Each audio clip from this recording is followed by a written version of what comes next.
हमारी इस गणतंत्र दिवस की सभा में उपस्थित आगंतुक महानुभाव, हमारे शिक्षक, कर्मचारी व प्रिय बच्चों, आज का दिन हमें हमारी न जाने कितनी कुर्बानियों की देन है। हमारे देश में न जाने कितने लोगों ने अपना खून बहाया, उसके बाद हमें ये गणतंत्र दिवस देखने को मिला।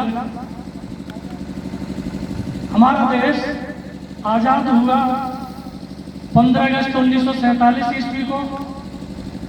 उससे पहले ही 9 दिसंबर 1946 ईस्वी को हमारी जो संविधान सभा बनी थी, उस संविधान सभा की पहली बैठक हो चुकी थी और उस संविधान सभा के अध्यक्ष थे डॉक्टर राजेंद्र प्रसाद।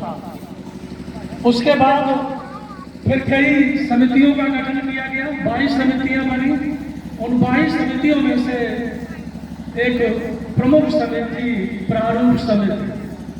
उस प्रारूप समिति में प्रमुख रूप से उसके अध्यक्ष थे डॉक्टर भीमराव अंबेडकर और ये 5 सदस्य प्रमुख रूप से थे डॉक्टर भीमराव अंबेडकर, पंडित जवाहरलाल नेहरू, लाल बहादुर शास्त्री और डॉक्टर अबुल कलाम आजाद।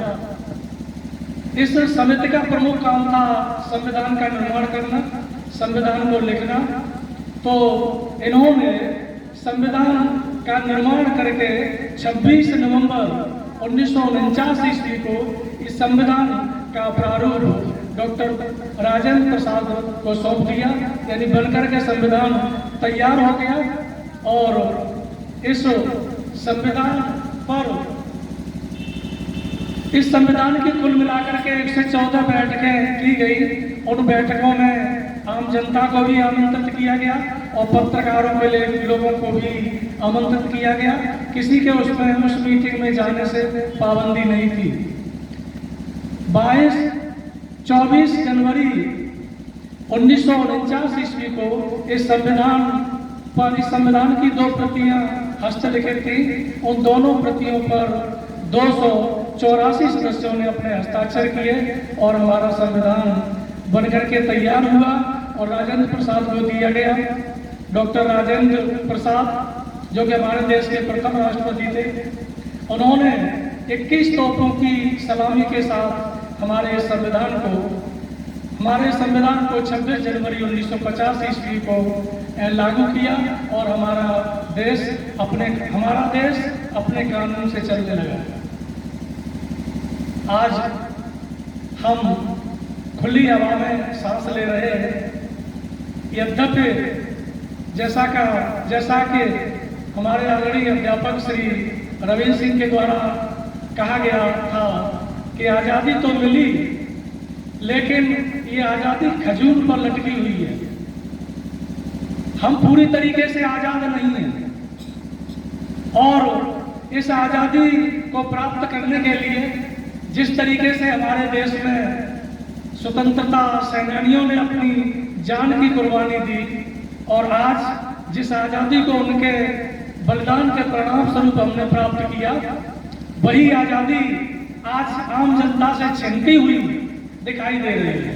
यानी कुछ लोगों की कठपुतली बनती चली जा रही है। वास्तव में एक समझदार और पढ़े लिखे आदमी की ये वेदना है, लेकिन इसके लिए भी हमें तैयार होना पड़ेगा। इसके लिए भी हमें अपने आप में मजबूत होना पड़ेगा। हमारा देश एक जंजीर की तरह से है, चैन की तरह से। उस चैन में तमाम कड़ियां होती हैं। अगर एक भी कड़ी कहीं पर कमजोर होती है तो चैन वहीं से टूट जाती है।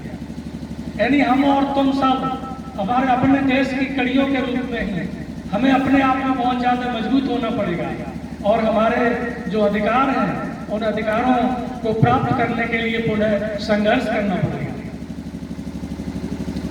हमारे श्री रविंद्र जी कह रहे थे कि इस देश में जातिवाद का बहुत ज्यादा बोलबाला हो गया। जातिवाद का बोलबाला हुआ, ये तो अच्छी बात है, लेकिन मुझे तो लगता है जातिवाद की बात छोड़ो, अब तो व्यक्तिवाद समाज में बहुत ज्यादा पनपता जा रहा है। व्यक्ति को ये नहीं चाहता है कि हमारे सामने कोई भी व्यक्ति विकास करे, सबल हो। हम मेहनत करें, अपनी मेहनत के आश्रय से आगे बढ़े, तो ये तो अच्छी बात है, लेकिन आज समाज एक दूसरे के अधिकार को छीनना चाहता है, यही वर्ग संघर्ष की स्थिति बढ़ती जा रही है। तो हमें इस व्यक्तिवाद से ऊपर उठ करके समाज, देश और धर्म समाज के लिए आगे बढ़ना होगा और समाज की सेवा को करना होगा। ये सब कुछ हम तभी कर पाएंगे जब सही तरीके से हम सुशिक्षित होंगे।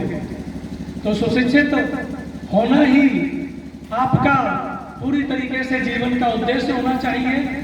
और एक बात और है कि जब तक व्यक्ति अपने जीवन में सपने नहीं देखता, हम कुछ करना ही नहीं चाहते हैं।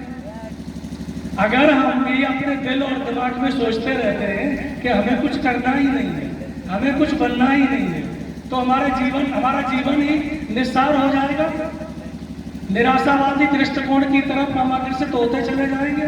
तो हमें अपने जीवन में एक अच्छा सा सपना देखना है, अपने जीवन का एक उद्देश्य निर्धारित करना है, और उस उद्देश्य की प्राप्ति के लिए हमें सुशिक्षित बन करके उस उद्देश्य तक पहुंचना है, अपनी मंजिल तक। जब हम पहुंचेंगे तो हम अपना व समाज का पूरी तरीके से हित कर सकेंगे।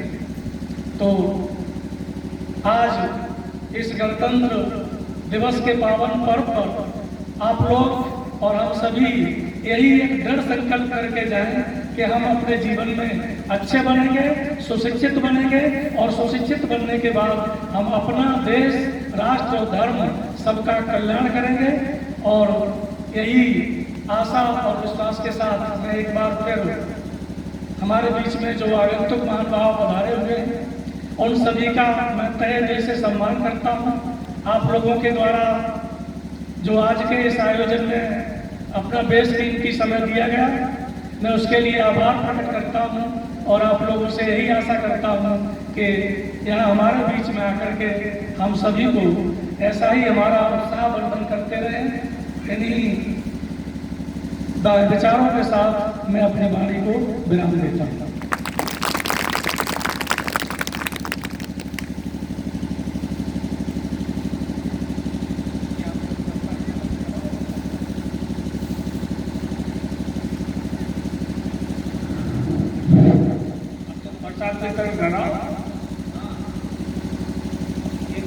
बैठे बैठे यहीं दे दो या लाइन से जैसे